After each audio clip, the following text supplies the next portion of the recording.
Mr. President, ECPM, Iran Human Rights and Impact Iran are alarmed by the systematic and grave violation of the right to life by Iranian authorities in the framework of current protests.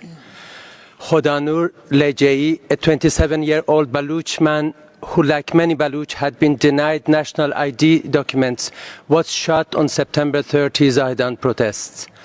Almost 100 others, including children like 6-year-old Hasti Naaroiyi and 14-year-old Saamerhashim, were killed by security forces in Zahdan that day.